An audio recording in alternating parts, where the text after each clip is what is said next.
Assalamualaikum warahmatullahi wabarakatuh. Perkenalkan, nama saya Hayatul Hanifah, NIM 19231024 dari jurusan Pendidikan IPA, Fakultas Matematika dan Ilmu Pengetahuan Alam, Universitas Negeri Padang. Di sini saya akan mempresentasikan tentang kewirausahaan sosial untuk memenuhi tugas dari kewirausahaan dengan dosen pengampu Ranggi Rahimul Insan, SPMSI. Baiklah, mari kita mulai presentasi pertama. Pada presentasi kali ini ada 4 materi pokok yang akan saya bahas. Yang pertama, ada konsep dan prinsip wirausaha sosial. Yang kedua, wirausaha sosial di antara perspektif bisnis dan perspektif sosial. Yang ketiga, wirausaha membangun ekonomi masyarakat. Yang keempat, 3 kunci akselerasi wirausaha sosial. Baiklah, mari kita masuk materi pertama, konsep dan prinsip wirausaha sosial. Di sini saya menampilkan ada foto Bill Drayton. Beliau adalah penemu dari istilah social entrepreneur, yaitu yang diartikan dengan kewirausahaan sosial. Beliau memperkenalkan istilah ini pada tahun 1972, di mana beliau juga merupakan pendiri dari Asoka Foundation, salah satu yayasan terbesar yang mendukung perkembangan wirausaha sosial di dunia. Beliau mengatakan, wirausaha sosial itu bukan mengajarkan bagaimana kita memproduksi sesuatu atau bagaimana kita mendapatkan sesuatu, tetapi wirausaha sosial itu adalah bagaimana kita membangun suatu industri yang memanfaatkan hubungan sosial antara kita dan masyarakat. Pengertian wirausaha sosial. Wirausaha sosial adalah disiplin ilmu yang menggabungkan antara kecerdasan bisnis, inovasi, dan tekad untuk maju ke depan.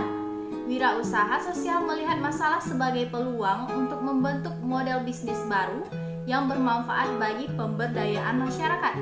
Di sini maksudnya adalah wira sosial itu tidak bekerja sendiri, tidak berfokus pada satu bisnis, tetapi wirausaha sosial itu berfokus pada merenovasi atau mengubah pola pikir masyarakat. Wirausaha sosial itu berfungsi untuk merevolusi masyarakat menjadi masyarakat yang maju, di mana jika ada permasalahan ekonomi pada masyarakat, maka dengan wirausaha sosial ini masyarakat dapat terbantu. Selanjutnya, konsep yang diterapkan dalam wirausaha sosial adalah membentuk industri sendiri tetapi berisikan masyarakat. Maksudnya, industri ini dipegang oleh satu orang, tetapi satu orang itu mampu merangkul ratusan masyarakat yang ada di suatu daerah. Selanjutnya, kita masuk ke elemen kewirausahaan. Elemen kewirausahaan itu terdiri dari 4. Yang pertama adalah social value. Apa itu social value? Social value adalah nilai sosial yang menekankan bahwa kewirausahaan sosial memiliki peran dalam menciptakan kebermanfaatan sosial. Maksudnya bagaimana? Nilai sosial ini mengatakan kalau wirausaha sosial itu memang bermanfaat bagi masyarakat, memang bermanfaat dalam menciptakan kekerabatan dalam masyarakat, memang bermanfaat dalam silaturahmi. Selanjutnya ada civil society. Civil society itu adalah kewirausahaan membutuhkan peran masyarakat sipil. Jadi, wirausaha ini, industri ini tidak hanya membutuhkan orang-orang tinggi saja, tetapi juga membutuhkan masyarakat sipil sebagai pekerja, sebagai distributor, dan sebagai konsumtor. Yang ketiga, ada innovation. Maksudnya innovation ini adalah merubah, bukan berarti merevolusi, tetapi inovasi adalah merubah sesuatu yang sudah ada. Jadi, wirausaha sosial di sini berfungsi merubah sesuatu yang sudah ada di masyarakat. Misalnya dengan produksi lapik pandan di daerah Sijunjung. Nanti jika masyarakat melakukan wirausaha sosial, membentuk suatu industri, memproduksi lapik pandan secara massal, tetapi dengan gaya-gaya yang berbeda. berbeda, misalnya diberi warna atau diberi corak, itu sudah termasuk elemen inovasi. Yang terakhir ada economic activity. Jadi, dalam wirausaha sosial ini ada economic activity atau aktivitas ekonomi, di mana menghasilkan barang, menghasilkan jasa, dan menghasilkan uang. Selanjutnya, kita masuk ke karakteristik kewirausahaan sosial. Di sini, karakteristik kewirausahaan sosial itu disebutkan oleh beberapa ahli atau beberapa orang yang sudah terjun ke dalam kewirausahaan sosial. Menurut Paul Silay, pengusaha sosial adalah individu, kelompok, jaringan, atau organisasi. Yang artinya, pengusaha sosial tidak terdiri dari satu orang saja, tetapi terdiri dari banyak orang atau kelompok. Menurut Gillian et al., pengusaha sosial itu juga memiliki hak hukum dan jalur hukum sendiri.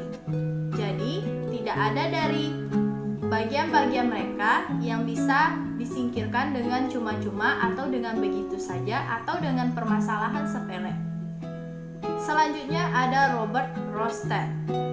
Robert Rothstein mengatakan bahwa kewirausahaan didefinisikan sebagai proses yang sifatnya dinamis atau bergerak, namun dapat menciptakan kekayaan. Jadi, wirausaha sosial ini terus berkembang dan terus bergerak sehingga dapat menghasilkan kekayaan yang berlimpah. Selanjutnya, menurut Sarah H. Afford, kewirausahaan sosial itu atau wirausaha sosial itu adalah organisasi yang inovatif atau organisasi yang kreatif. Organisasi yang mampu mengubah hal-hal yang tidak berguna atau barang-barang yang tidak berguna menjadi barang-barang yang bernilai jual tinggi. Selanjutnya, menurut Georgie Diss, pengusaha yang mampu membantu masyarakat dengan keunikannya sendiri, yaitu dengan membantu merangkul masyarakat masuk ke dalam suatu industri tanpa persyaratan tertentu. Selanjutnya, kita masuk ke nomor 2. Wirausaha sosial antara perspektif bisnis dan antara perspektif sosial. Wirausaha sosial itu memiliki dua perspektif, tidak bisa didefinisikan menjadi satu saja. Karena wirausaha dan sosial berarti dia adalah berbisnis dan bersosialisasi. Maka di sini diartikan secara bisnis, itu wirausaha sosial itu dianggap sebagai non-government organization, berarti bukan merupakan organisasi dari pemerintah, melainkan organisasi swasta yang berdiri sendiri.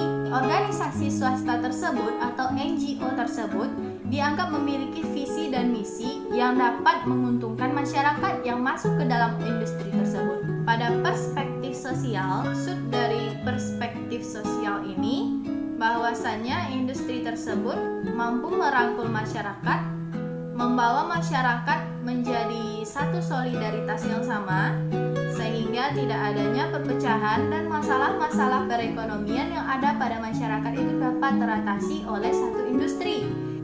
Selanjutnya kita masuk ke nomor 3, wirausaha dan pembangunan ekonomi. Yang pertama, wirausaha itu mengubah wajah sektor sosial. Yang awalnya kita terlihat lusuh mungkin, yang awalnya kita terlihat tidak beruang mungkin, dan setelah kita berwirausaha, kita mendapatkan keuntungan lebih. Dengan mungkin kita menjadi lebih rapi, mungkin kita menjadi lebih bersih karena kita memiliki pekerjaan tertentu. Di sini ada beberapa karakteristik yang masuk ke dalam wajah sektor sosial. Apa saja itu?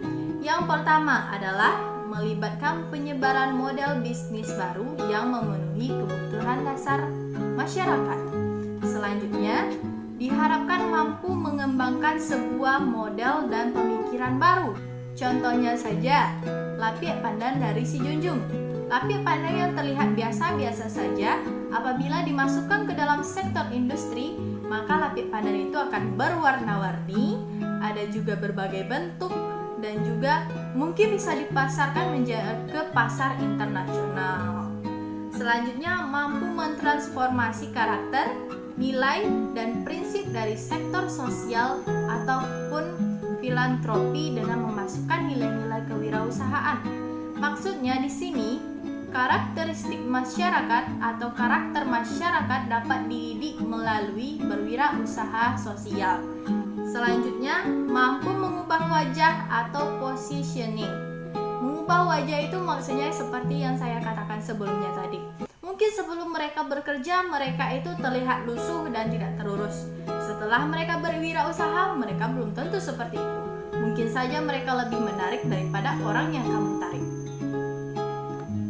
Selanjutnya, banyaknya bermunculan wirausaha sosial mencapai puncak keberhasilan. Dengan berwirausaha, kita sangat mudah untuk naik. Kenapa? Karena banyaknya masalah yang kita jadikan sebagai peluang. Selanjutnya, memberikan penyegaran baru dan daya tarik baru bagi berbagai sektor. Tentu saja menjadi daya tarik baru. Contohnya saja, di Si Junjung belum ada industri untuk lapiak pandan atau kreativitas masyarakat. Jadi, apabila Si Junjung membuat suatu industri untuk menampung kreativitas masyarakat seperti lapiak pandan, itu menjadi daya tarik baru bagi Kabupaten Si Junjung. Selanjutnya, dapat meliputi usaha non-profit dan inovatif kontemporer serta masuk dalam usaha for-profit dengan tujuan sosial. Selanjutnya, perubahan definisi nilai karakter, prinsip, dan wajah orang-orang yang memiliki misi sosial. Orang-orang yang tajam pemikirannya untuk masa depan, dia akan mempersiapkan dari sekarang, cenderung lebih berpenampilan rapi dibandingkan orang-orang yang sifatnya hanya bermalas-malasan menunggu sesuatu yang datang. Itu mungkin lebih tidak menarik. Selanjutnya kita masuk ke wirausaha dan ekonomi masyarakat. Jadi, apa manfaat dari wirausaha terhadap ekonomi masyarakat? Di sini saya menyajikan 5 poin saja. Yang pertama, menciptakan lapangan kerja. Dengan adanya wirausaha baru ini, perekrutan anggota sehingga masyarakat bisa mendapatkan pekerjaan lagi. Nomor 2, mengurangi pengangguran. Banyaknya mahasiswa yang tamat di tiap tahunnya tidak memungkinkan bagi pemerintah untuk menyediakan lowongan pekerjaan di pemerintahan. Jadi, dengan adanya wirausaha ini, akan adanya lowongan bagi para pengangguran yang memiliki skill-skill yang berbeda. Yang ketiga, meningkatkan pendapatan masyarakat. Maksudnya, dari awal masyarakat yang ekonominya itu saja. Misalnya di daerah saya bertani ataupun berkebun, tentu itu saja. Dan karena adanya wirausaha sosial ini, adanya suatu industri sehingga pendapatan masyarakat dapat diolah 2 kali lipat. Yang keempat, mengkombinasikan faktor-faktor produksi seperti alam, tenaga kerja, modal, dan keahlian.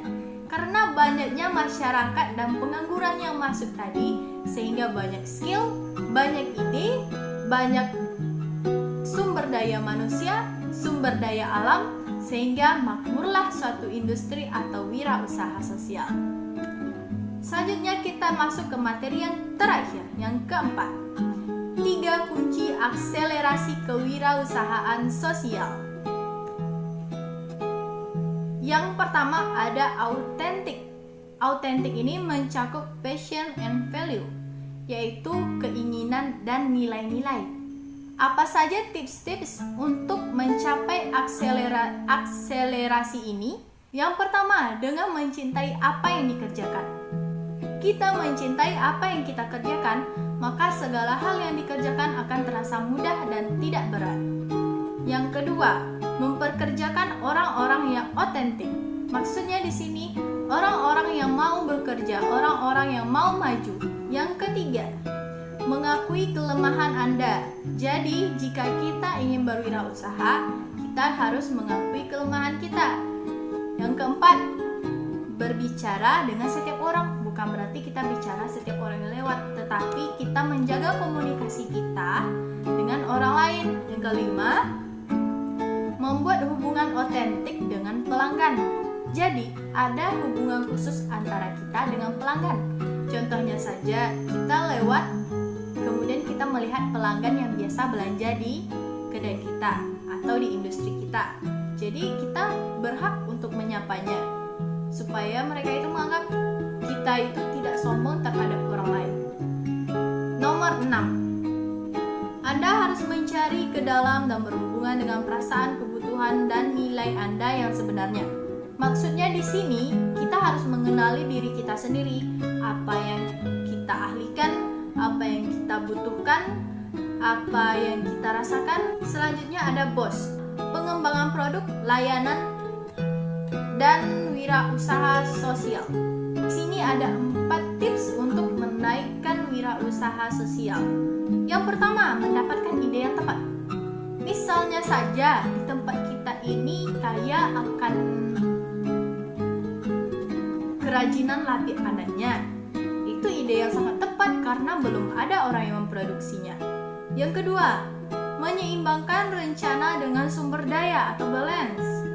Rencana kita ingin membuat suatu industri tentang lapis pandan. Kekayaan alamnya menyesuaikan atau tidak? Apakah kita banyak di alam tersedia pandan? Yang ketiga, memetakan rencana pengembangan proyek. Di sini kita menyusun proyek apa saja yang kita lakukan.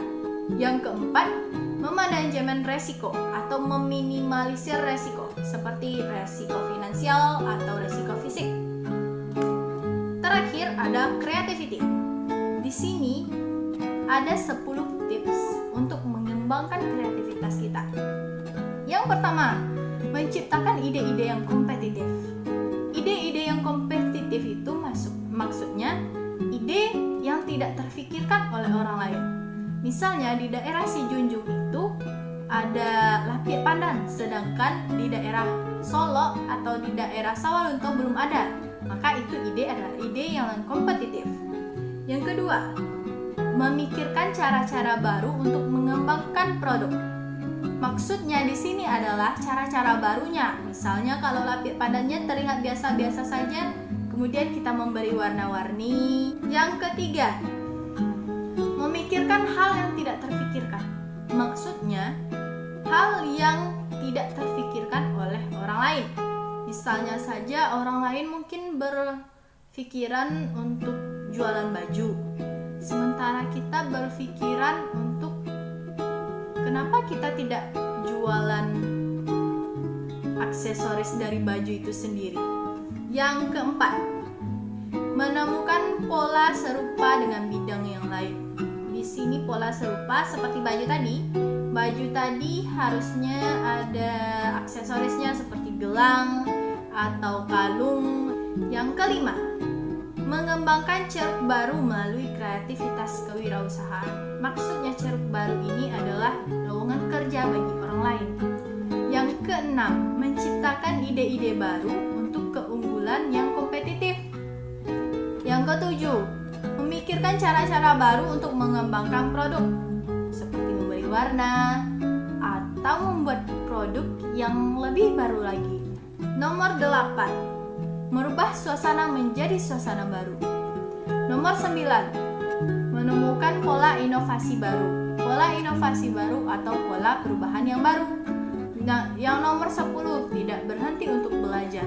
Artinya, kita tidak pernah menyia-nyiakan peluang yang datang kepada kita. Walaupun kita belum mahir, tetapi tetap ambil peluang, dan jika salah, kita bisa memperbaikinya.